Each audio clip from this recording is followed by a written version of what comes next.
vulva is my favorite thing out of all, and I don't care what anyone else thinks. In fact, I've noticed that some men are on board.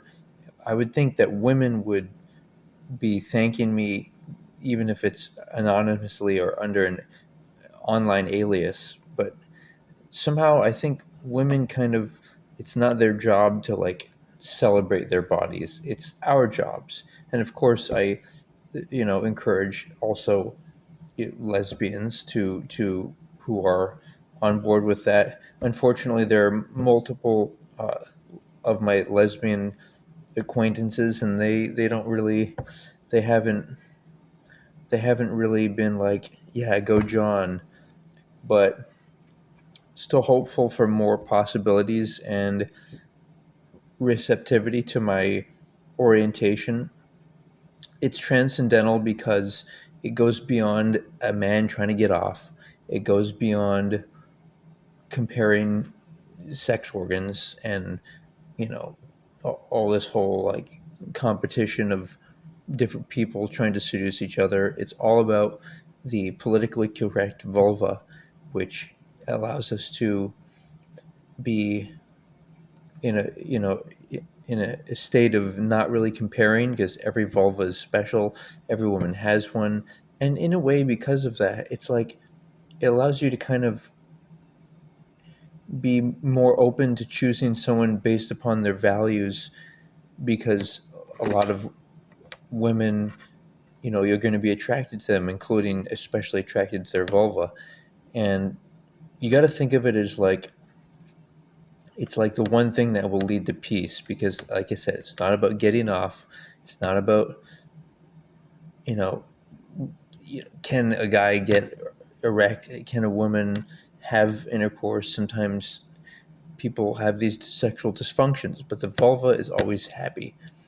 And so you got to think of it like, as babies like to teat on breasts, men should be focused on the woman's vulva in the giving the oral sex in a way that it's like it's like a source of life, or a source of like, there's like an energy that the vagina creates, and that's like an energy that you want your like third eye, and you want your mind to be around.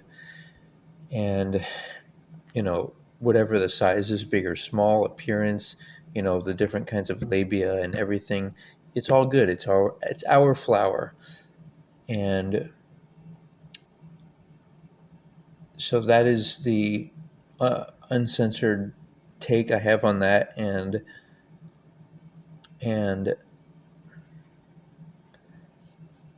yeah, basically it's what gives me peace. Like every day I feel okay because vulva exists.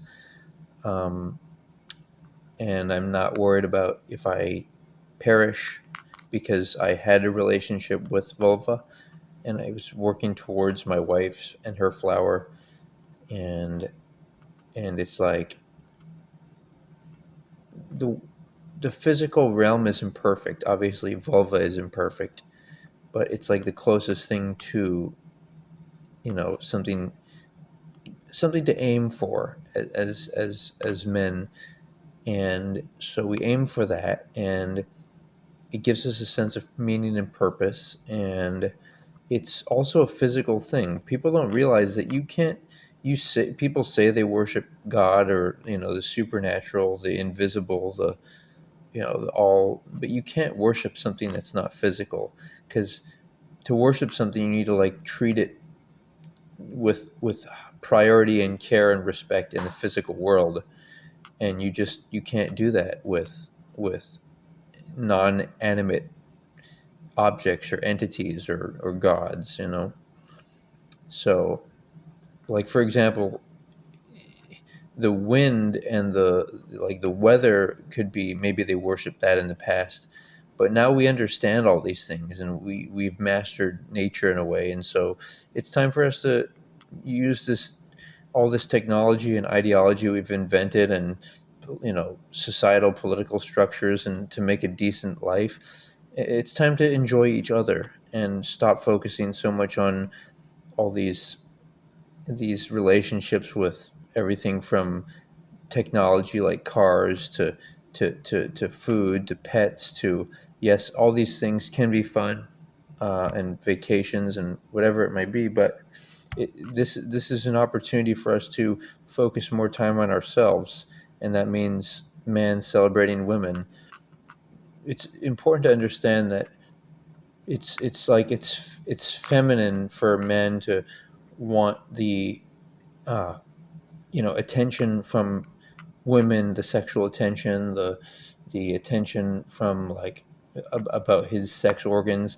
It's not that he shouldn't want his wife or other women to be attracted to him, um, or think he's like a cool guy with like a nice car or what have you. That's all within the realm of the human experience. But the thing is ultimately, fundamentally, we need to worship and not have other false idols besides vulva. Otherwise, I think we'll suffer. And I think vulva also is will destroy the human species, and so we can reincarnate into another humanoid form in another world where we can master the masculine and feminine and realize that even if both men and women can do those things, it's really it's should be we should try to have fun with it and actually give the woman a chance to experience her masculine, estrogen based feminine world, and then the man empowered, you know to be a leader, and like to the wife want to take his last name and everything, and he get to be the giver and she be the receiver. And so there you go. Thanks for considering. Aloha.